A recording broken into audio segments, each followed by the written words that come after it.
Fuerza Aérea Argentina entró en combate el 1 de mayo de 1982 durante el conflicto que se generó entre Inglaterra y nuestro país por la soberanía de las Islas Malvinas e islas del Atlántico Sur. Este hecho constituye lo que se denominó el bautismo de fuego de la Fuerza Aérea Argentina. Considero que las imágenes que ustedes verán a continuación, invalorables para nosotros, también puede serlo para nuestro país. Cuidamos de ellas en la misma forma que a lo mejor ustedes cuidan las fotos más preciadas del álbum familiar. Ellas nos hacen sentir mejor, nos hacen sentir orgullo, nos despiertan todos esos sentimientos que genera el deber cumplido. Esperamos que este sentimiento genere en ustedes la misma actitud. Durante el conflicto me desempeñé como comandante de la Fuerza Aérea Sud. El brigadier Juliá, como jefe de operaciones de la misma, será quien a continuación les relatará algunos de los hechos más significativos de la gesta.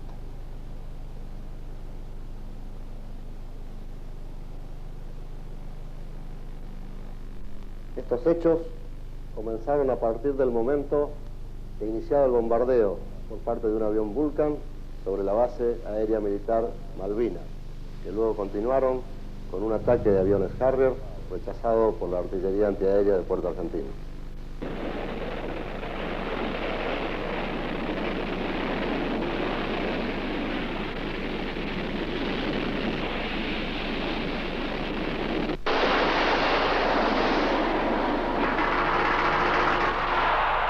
A partir del día 2 de abril, nuestra base se constituyó en un objetivo de prioridad 1 para los ingleses. Como aeródromo local, poseía una pista de 1.200 metros de largo por 30 metros de ancho, y a partir del bloqueo naval, fue cabecera de un puente aéreo que registró la mayor actividad conocida en la historia. La base fue el pulmón vital por el cual se mantuvo la superioridad logística de las fuerzas desplegadas. El día 1 de mayo, a las 4:40 horas, recibimos el primer ataque de un avión Vulcan que lanzó 21 bombas de 1000 libras, haciendo impacto una de ellas en la pista, provocando un cráter de 16 metros de diámetro por 8 profundidad, por lo cual el ancho de la pista quedó reducido a solo 15 metros. En un ataque de aviones Harrier, nuestra artillería derribó a 2 de ellos, escapando otros con averías. Sobre este croquis podemos apreciar los impactos recibidos en nuestra base durante los 44 días que duró el conflicto. Durante los 4 ataques de aviones Vulcan, que arrojaron 56 bombas de 1000 libras y misiles aire-tierra, perdieron sus vidas el primer teniente Castagnari y los soldados Bordón y García, como así también, en uno de los posteriores ataques de aviones Harrier, cayó para siempre el cabo de la Fuerza Aérea, Varas. Al iniciarse el conflicto, se tenía un óptimo adiestramiento para realizar operaciones aéreas. Lo que ocurrió es que se carecía de la experiencia y el armamento adecuado para un enfrentamiento contra modernas unidades navales de superficie. Se utilizó el tiempo previo a la llegada de la Task Force en prácticas permanentes de ataque contra cascos de buques semihundidos. Ello produjo inconvenientes en las primeras acciones, que se fueron superando en el tiempo, pero la carencia del elemento adecuado nunca pudo totalmente ser superado, y de ahí la falta o el alto porcentaje de bomba que no explotó o no tuvo el efecto deseado. Muchas de esas falencias pudieron ser disminuidas en cuanto a sus efectos. El daño que se infligió al enemigo fue mucho mayor aún de lo que esperábamos en el Estado Mayor. Pronto tuvimos noticias de los primeros derribos de nuestros aviones. Así, el Canberra del teniente de Ibáñez y el primer teniente González, derribado muy cerca de la flota. El primer teniente Ardiles falleció al ser atacado por aviones Harrier. Dos de nuestros Mirage 3E se trabaron en combate con igual cantidad de She Harriers, siendo derribados el primer teniente Perona y falleciendo el capitán García Cuerva al intentar aterrizar en Puerto Argentino durante una alerta roja y ser alcanzado por la propia artillería. Colocaron parte de la flota con el portaaviones Hermes a unos 50 kilómetros al norte de las islas y el resto con el Invencible a unos 60 kilómetros al este, para lograr que los She Harriers tuvieran mayor autonomía. 3 fragatas que se instalaron frente a Puerto Argentino intimaron rendición y ante la negativa iniciaron cañoneo naval. Fueron las fragatas Harrow, Glenmorgan y otra clase 42 gemela del Sheffield. Ellas fueron atacadas a su vez por 3 aviones Mirage 5 Dagger, siendo alcanzadas 2 de ellas, que se alejaron muy averiadas y de lejos se observó una explosión en la noche hacia el rumbo en que se iban navegando. En la batalla del 1 de mayo se previeron, por parte de la Fuerza Aérea Sur, 60 misiones, llegando al blanco 35 de ellas, que hacen el 58% de efectividad. Días después, durante un vuelo de reconocimiento de un Pucará, falleció el alférez Balco. El 9 de mayo, en un día de mala meteorología, cayeron al estrellarse sus aviones A4 Charlie los tenientes Casco y Farías en las Islas Salvajes al oeste de la Gran Malvina. El día 12 de mayo, la fragata Bryan y el destructor Glasgow iniciaron un cañoneo sobre la pista de Puerto Argentino desde Bahía Enriqueta. Allí fueron atacados por 2 escuadrillas de aviones A4 Bravo. La Bryan sufrió daños leves y la Glasgow de consideración. De los 8 aviones, solo volvieron 4. Allí quedaron, cumpliendo el juramento dado muchos años antes, siendo cadetes, de seguir constantemente la bandera y defenderla hasta perder la vida, los primeros tenientes Gavassi y Bustos, y los tenientes Nívoli e Ibarlucea. La batalla de San Carlos se produce a partir de la noche del 20 de mayo. Los ingleses iniciaron el desembarco previendo condiciones meteorológicas adversas para la aviación argentina. El 21 de mayo salió el sol y con él llegaron los aviones de la Fuerza Aérea Argentina. Fueron alcanzadas, entre otras, las fragatas Bryan, la Brandword, la Argonaut, la Antrim y hundida la Arden. Y también cayeron algunos heroicos pilotos, como el primer teniente Bean, alcanzado por un misil She-Wolf cuando atacaba la fragata Antrim.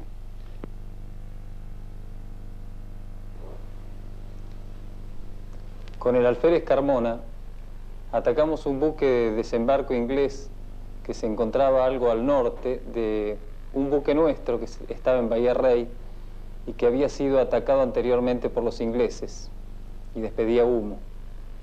Le ordené volver.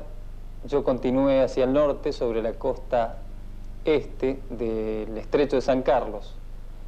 Comencé a pasar las pequeñas bahías y de pronto me encontré frente a una fragata que en principio me pareció pequeña, pero que se fue agrandando a medida que me acercaba.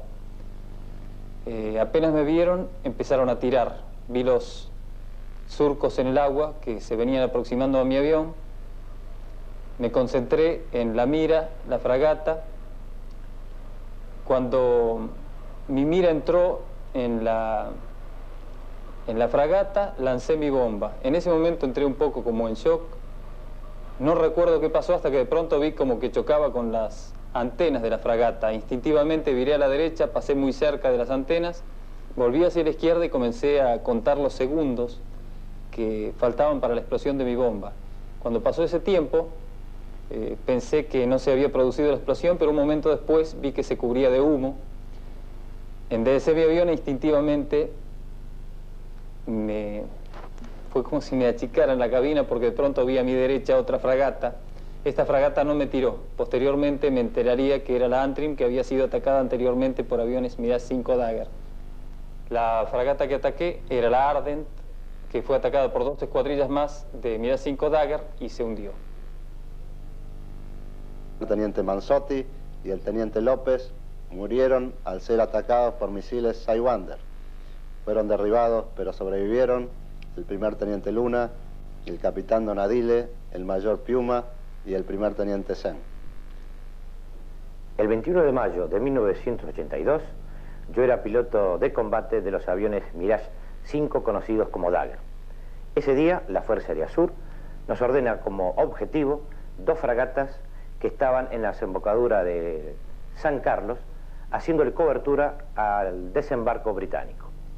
Llegamos al objetivo y cuando estábamos prácticamente frente a los buques, el primer teniente Sen, uno de los integrantes de la escuadrilla, dice: cuidado, 2 Harrier directamente al frente.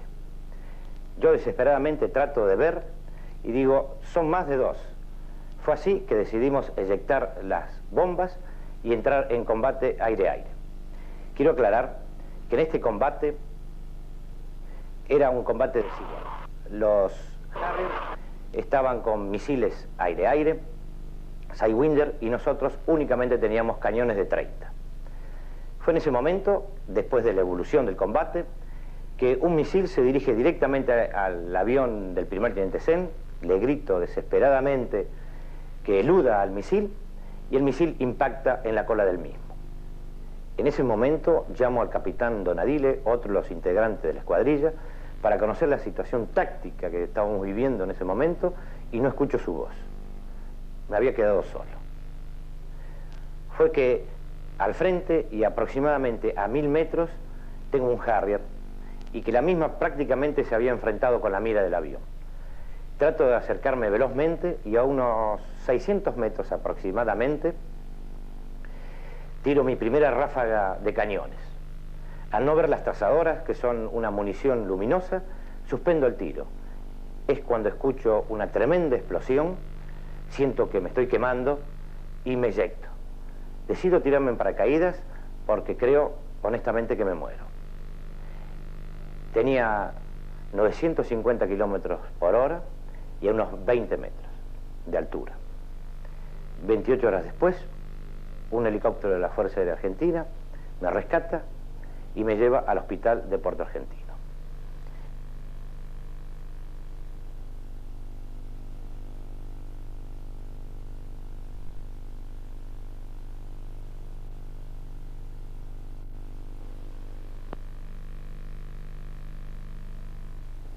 El 23 de mayo, hundido la fragata Antílope por aviones A4 Bravo, alcanzada por 2 bombas, una lanzada por el alférez Gómez y la otra por el primer teniente Luciano Guadagnini.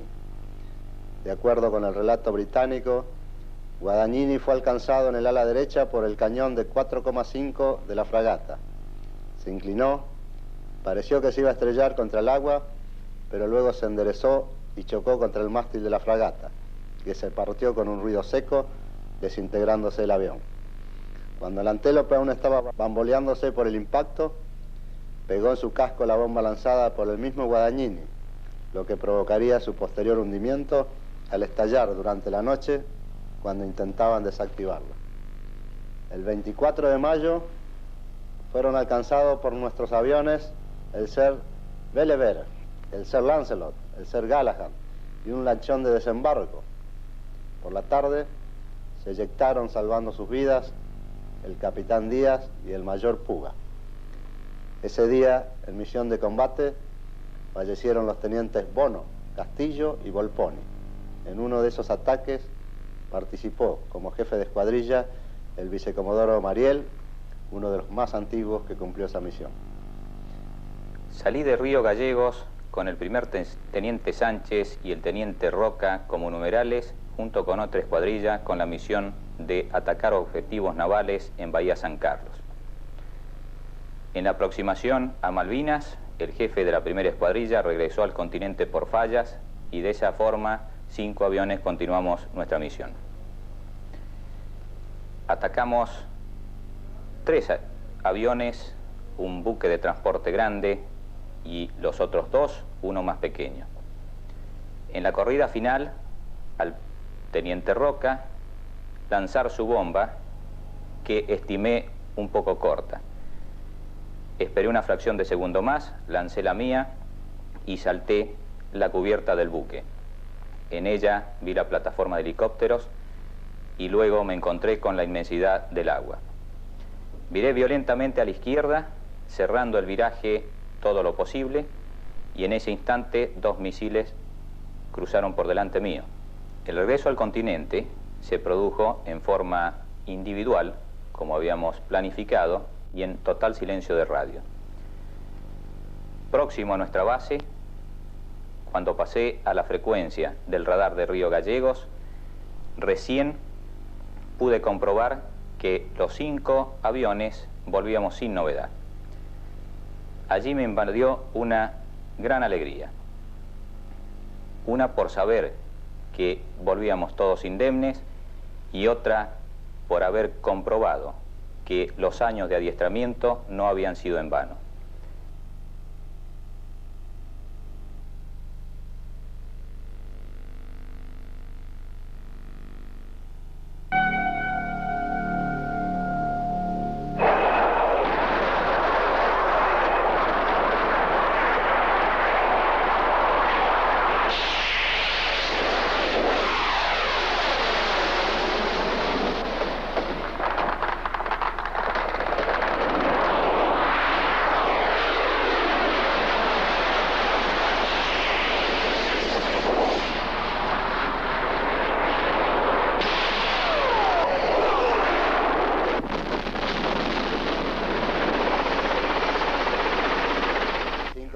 Día de la Patria, los ingleses colocaron una fragata y un destructor gemelo de Sheffield, al norte de la Gran Malvina, para que captaran a nuestros aviones con sus radares y avisaran a los Sea Harris para que los interceptaran. Eran la Broadway y el Coventry. Este último había sido el responsable de los derribos de los capitanes Palaver y García, quienes quedaron para siempre en las aguas malvinenses. Despegamos de Río Gallegos y luego de efectuar la navegación de ida y después del punto inicial avisté de la isla Borbón. Al enfrentarlas, el destructor realizó el lanzamiento de un misil SIDAR, el cual lo logramos evadir con un viraje de máxima performance. Posteriormente volvimos a tomar el rumbo final de ataque y descargamos las bombas sobre las embarcaciones. Luego del procedimiento, efectuamos la navegación de regreso a la base de recuperación, en la cual, por información del personal que nos recibía, nos confirmaban que el destructor Coventry había sido hundido en 20 minutos aproximadamente. Los ingleses no podían dejar enemigos a sus espaldas durante su avance a Puerto Argentino. Por ello, concentraron todo su esfuerzo y su tecnología para tomar Puerto Darwin. En el año 1982, con el grado de vicecomodoro, fui jefe de la base aérea militar Cóndor en nuestras Islas Malvinas. La finalidad de la creación de esta base aérea fue permitir la operación de los aviones IA-58 Pucará y descongestionar las operaciones en el aeródromo de Puerto Argentino. Integraron también la dotación de la base aérea un escuadrón de helicópteros y un escuadrón de artillería antiaérea compuesta de cañones. El bautismo de fuego de la base aérea militar Cóndor coincide con el bautismo de fuego de la Fuerza Aérea Argentina, ya que el día 1 de mayo, a las 8:33 horas, una escuadrilla de aviones Harrier bombardeó la base aérea militar Cóndor. Como consecuencia de esta acción, murieron el teniente Juquic cuando fue alcanzado su avión por una bomba cuando se disponía a despegar, y los suboficiales Duarte, Rodríguez, Carrizo, Maldonado, Montaño, Peralta, Brasich, como asimismo 14 heridos de diversa gravedad. Posteriormente, y en otras acciones de combate, caerían también el primer teniente Jiménez y los soldados Aguirre, Sevilla y Luna, pertenecientes a nuestra dotación. El golpe recibido fue muy duro, pero el día 4 de mayo tuvimos oportunidad de devolverlo, cuando una escuadrilla de aviones Harrier pretendió nuevamente atacar nuestra base. Allí nuestra artillería derribó 2 aviones. El primero de ellos cayó en el mar, pero el tripulado por el teniente Taylor cayó entre nuestras defensas. Al día siguiente sepultamos al piloto inglés muy cerca de nuestros muertos y rindiéndole los mismos honores, porque consideramos que este conflicto no está originado en el odio entre nuestros pueblos, sino que es el resultado de la obcecación de Gran Bretaña de pretender mantener una situación de colonialismo en nuestras Islas Malvinas, de contramano con las leyes internacionales y la historia misma. Los integrantes de la base aérea militar Cóndor, sin distinción de jerarquías, lucharon hombro a hombro contra el enemigo, la falta de recursos y el medio ambiente. En el aire, los pilotos de los aviones y de los helicópteros cumplieron las más variadas y peligrosas misiones. En tierra, antes de medios, y ese empleo de cohetes aéreos sobre un tractor en la lucha final contra los ingleses. En resumen, tuvimos todos el privilegio de luchar en nuestras islas por un objetivo que nos enseñaron hace muchos años nuestras maestras en la escuela primaria. Las Islas Malvinas son argentinas. En esa batalla, cuyo principal actor fue el Pucará, fueron derribados helicópteros ingleses y atacadas sus posiciones en tierra. Las tropas estaban presionando considerablemente a nuestras fuerzas en Darwin. Integrando una sección con el teniente Cruzado, despegué a enfrentarlos. Visualizado el enemigo, comenzamos a descargar nuestras armas y el fuego inglés se desató sobre nosotros. Comencé a sentir los impactos sobre mi avión, inicié maniobras evasivas y noté con satisfacción que el avión respondía dócilmente.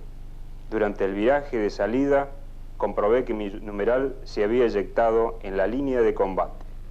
Tiempo después, ya en el continente, pude experimentar la alegría de reencontrarme con mi numeral, solo comparable a la de aquel que puede reencontrarse con el camarada a quien había dado por desaparecido.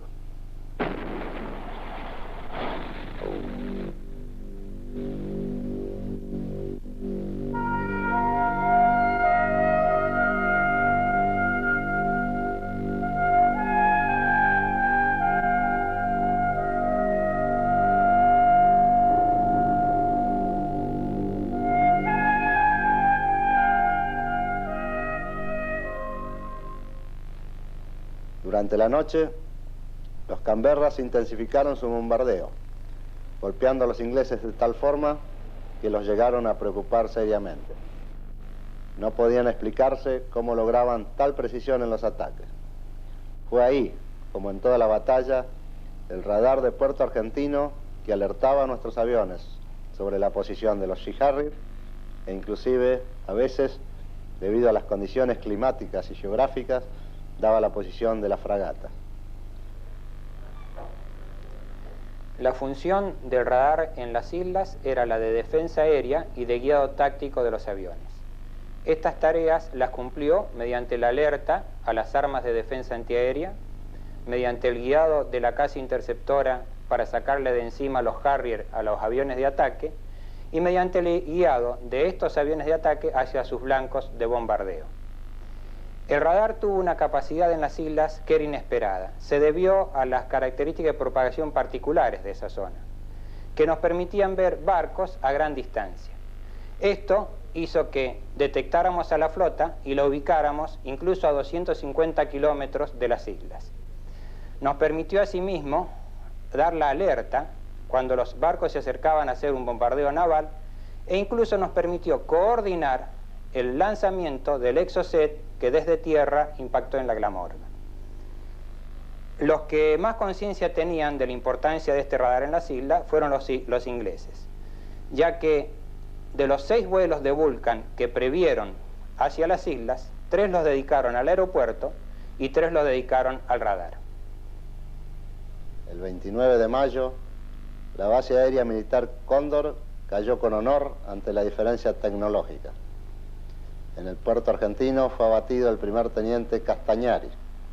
El 30 de mayo se cumplió la misión más difícil y peligrosa de esa batalla, el ataque al portaaviones Invencible, en el que perdieron la vida el primer teniente Castillo y el primer teniente Vázquez, regresando con la misión cumplida el primer teniente Ureta y el alférez Isaac.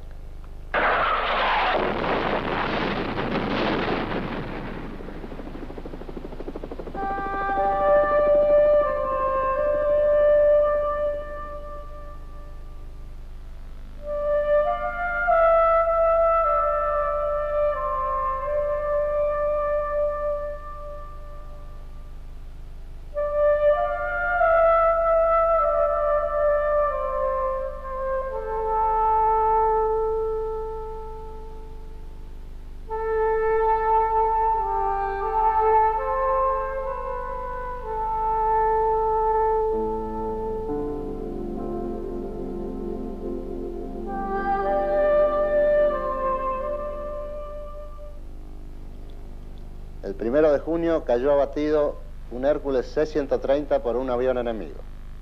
Su piloto, no conforme con haberlo alcanzado con un misil que incendió uno de sus motores, agotó sus cañones contra el avión desarmado, mientras éste intentaba amerizar hasta verlo explotar. Allí murieron el vicecomodoro Meissner, el capitán Martel, el capitán Krause, el suboficial principal Lastra, el suboficial ayudante Alvelos y los cabos principales Cardone y Cantesano. La labor de estos aviones fue excepcional, realizando todo tipo de misiones, como la de lanzamiento de carga a baja altura en Darwin y Bahía Fox, los días 19 y 20 de mayo. En aquella oportunidad efectuamos un lanzamiento de 8 toneladas de munición y víveres para un regimiento de infantería del ejército argentino. Despegamos de Comodoro Rivadavia a las 3:21 horas. Hicimos una navegación táctica a bajo nivel sobre el agua, aproximadamente a 10 metros de altura.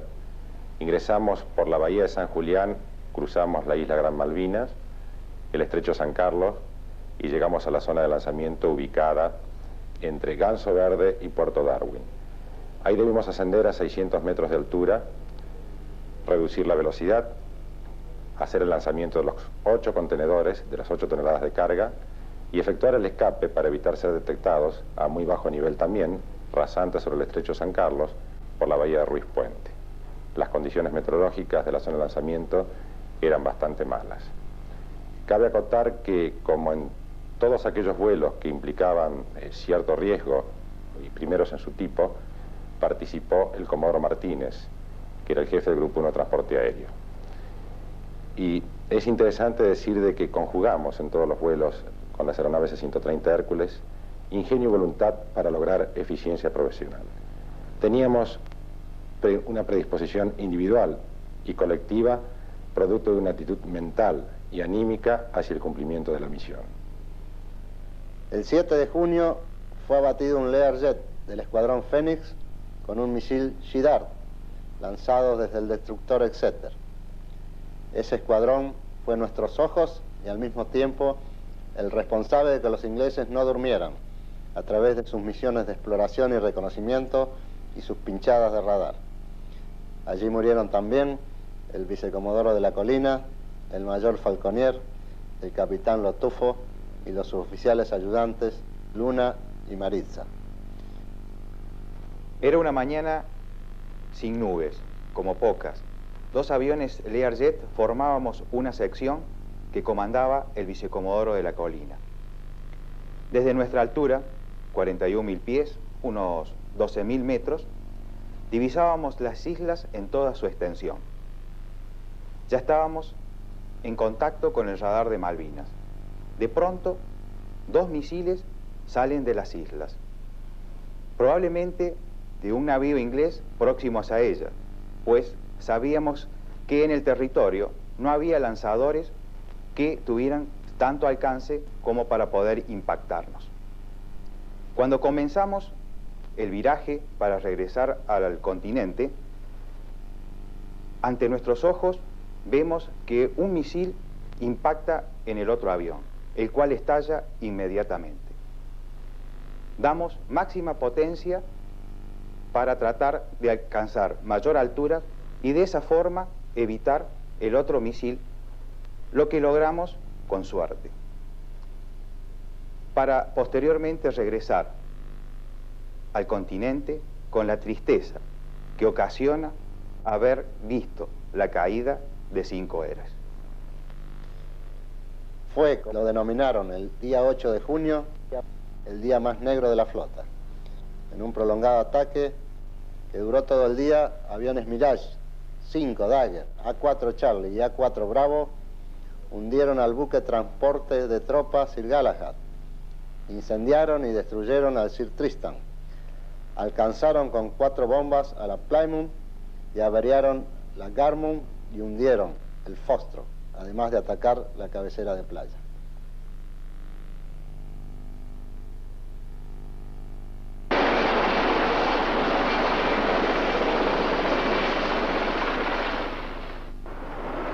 Allí también quedaron como mojones de soberanía el primer teniente Bolsán, el teniente Arrarás y el alférez Vázquez. En esos días se desarrolló la batalla de Puerto Argentino, en la cual los principales actores por parte de la Fuerza Aérea fueron los Canberra, por sus ataques nocturnos, los cazas bombarderos de día y en todo momento la artillería antiaérea, que cumplió una labor encomiable y valerosa. Para mí todo empezó en Comodoro Rivadavia, a órdenes del entonces mayor Martínez Salgado. Preparamos el material de artillería antiaérea, adiestramos al personal e incluso a la banda de música para defensa antiaérea de la 9ª Brigada Aérea. Nos embarcamos hacia las Islas Malvinas y ya en la base aérea militar Cóndor entramos en acción, logrando 5 derribos comprobados. La efectividad de la artillería antiaérea quedó demostrada porque los ingleses no lograron destruir los blancos pretendidos. Fue ejemplar en su accionar conjunto, constituyendo tal vez lo único que logró total efectividad en ese aspecto. Su resistencia enconada ganó el respeto de sus camaradas y del mismo enemigo, de G. Harrier. Nuestra misión específica era la defensa antiaérea de las 2 bases aéreas allí implementadas. La base aérea militar Malvinas en Puerto Argentino y la base aérea militar Cóndor en Darwin. Los ataques aéreos fueron permanentes. El primer día de combate pudimos ver claramente la caída de 3 aviones. Sin embargo, la acción disuasiva de la artillería antiaérea fue tal que obligó al enemigo a realizar ataques a gran altura y fuera del alcance de nuestras armas. De esta manera se obstaculizó el objetivo del enemigo, no logrando destruir la pista de aterrizaje de Puerto Argentino y manteniéndola operable hasta la finalización del conflicto.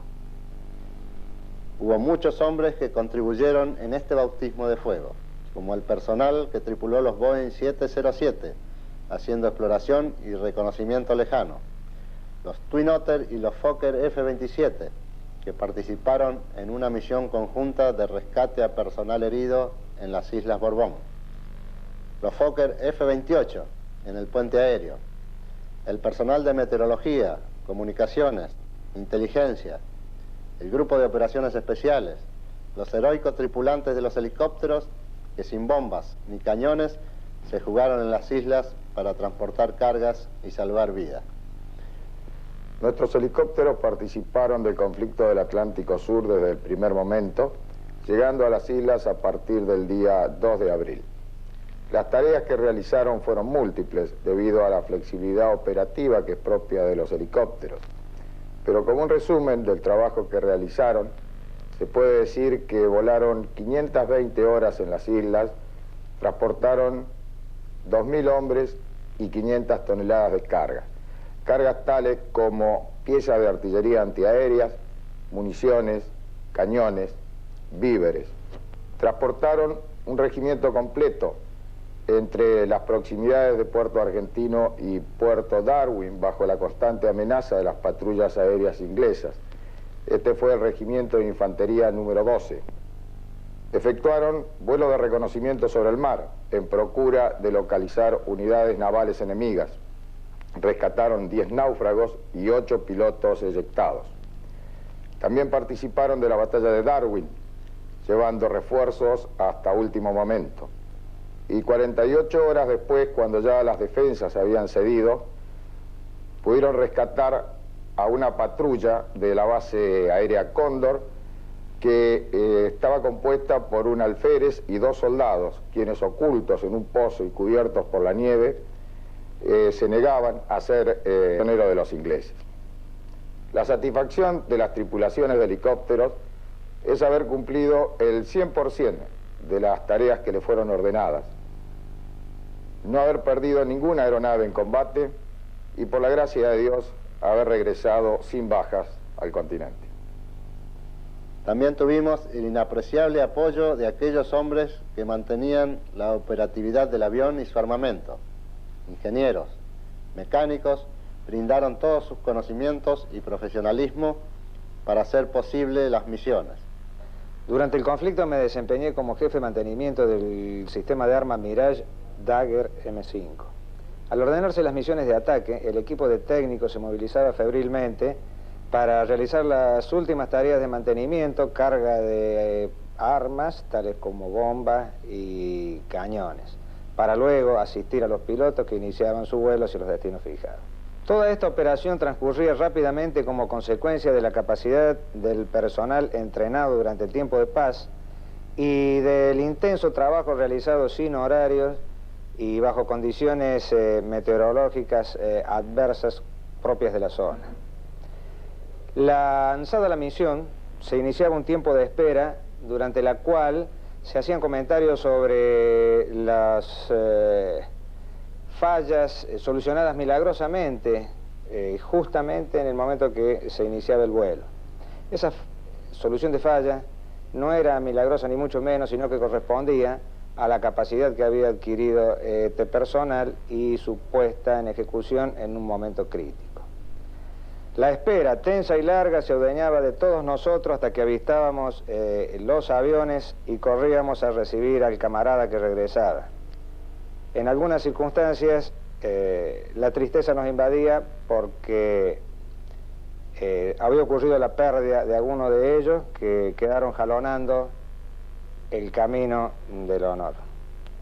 No quiero dejar pasar el reconocimiento al personal militar de mecánicos, armeros y técnicos en general que dejaron su vida también en las islas junto a los aviones que recibieron las bombas enemigas.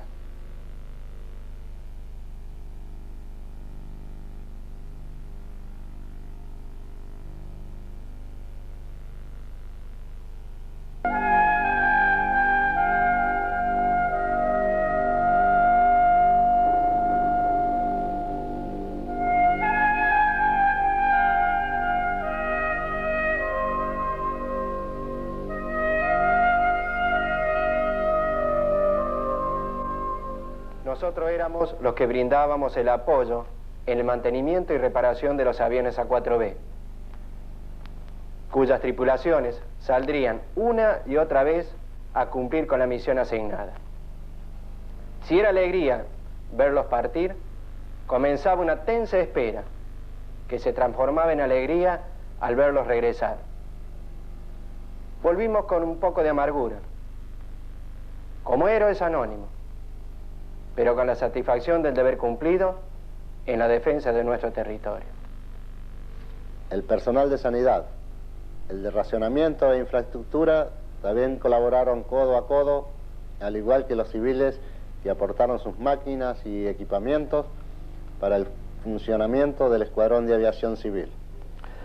En lo que respecta a sanidad, varios son los aspectos que podríamos considerar desde el análisis de la patología que nos ha tocado atender, la cual, como ustedes saben, durante las épocas de guerra son verdaderas epidemias de distinto nivel y complejidad de traumatismos.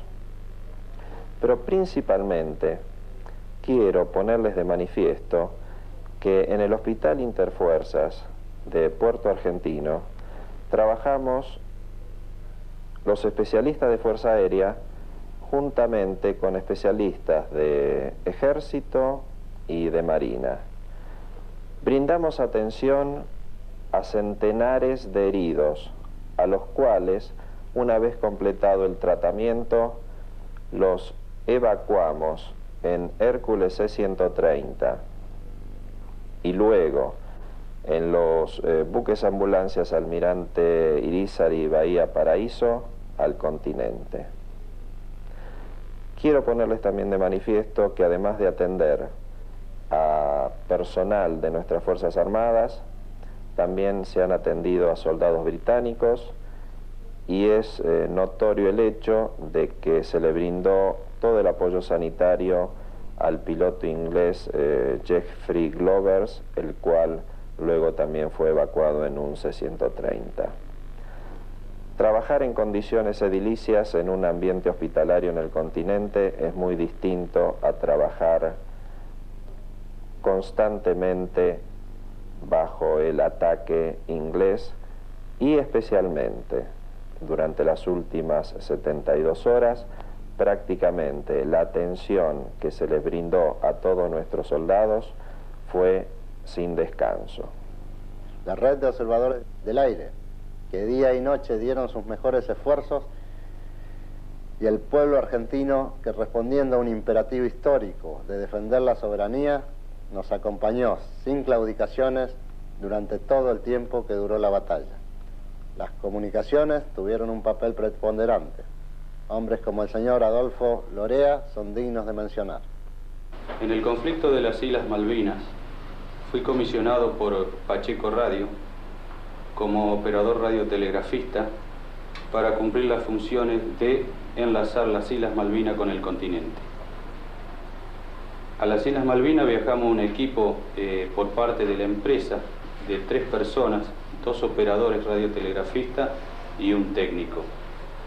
El aporte en sus primeros momentos fueron hacia la Fuerza Aérea, que luego a través del tiempo se fueron implementando, tratando de poner más servicios en el aire, como ser telefonía, radioteletipo y radiofoto.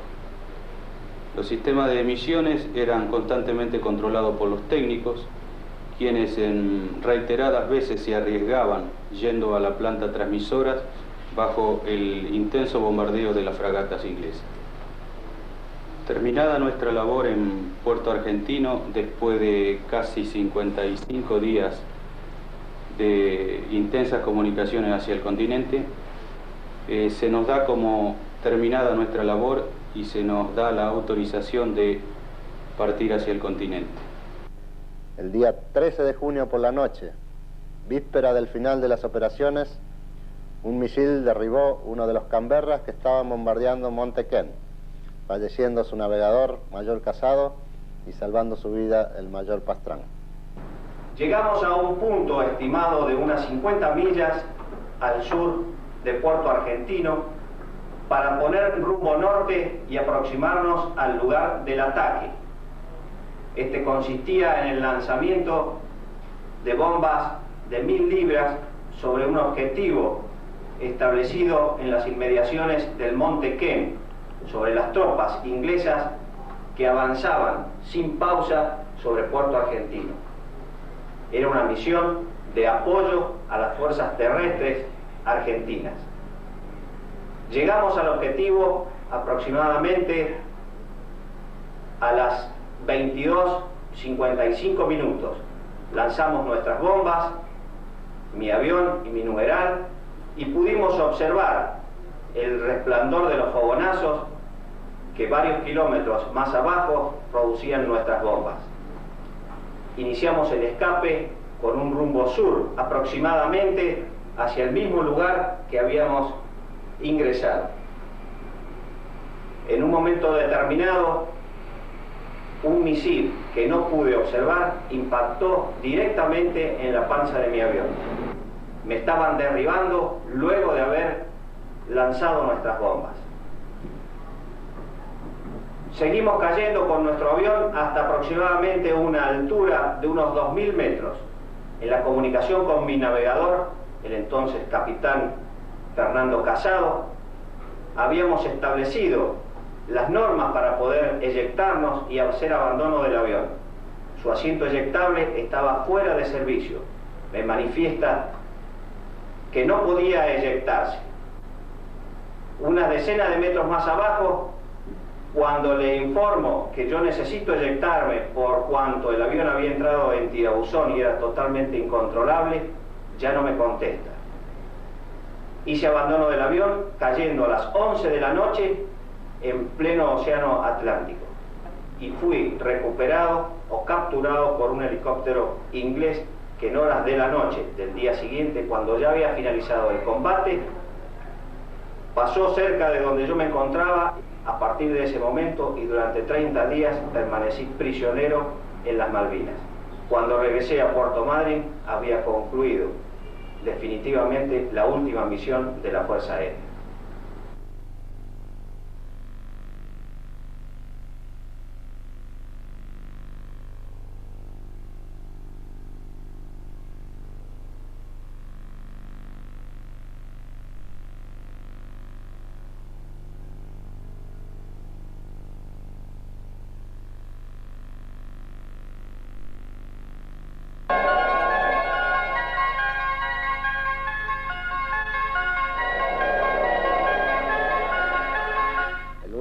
En romper el bloqueo fue un C-130 Hércules, que despegó en la madrugada del día 14 de junio. En la mañana de ese día todo había terminado. Por último, elevemos una plegaria a Dios nuestro Señor y a su Santa Madre, la Virgen, a través del hijo del Comodoro de la Colina, uno de los que quedaron para siempre, como muestra de la soberanía en la batalla por nuestras Islas Malvinas.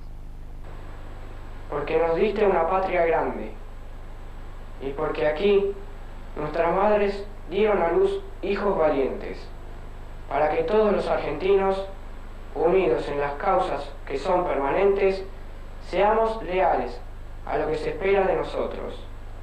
Y tu bendición para las madres, los padres, los hermanos, las esposas y los hijos que heroica y silenciosamente entregaron con amor su tesoro más grande, el ser que amaban, a la patria.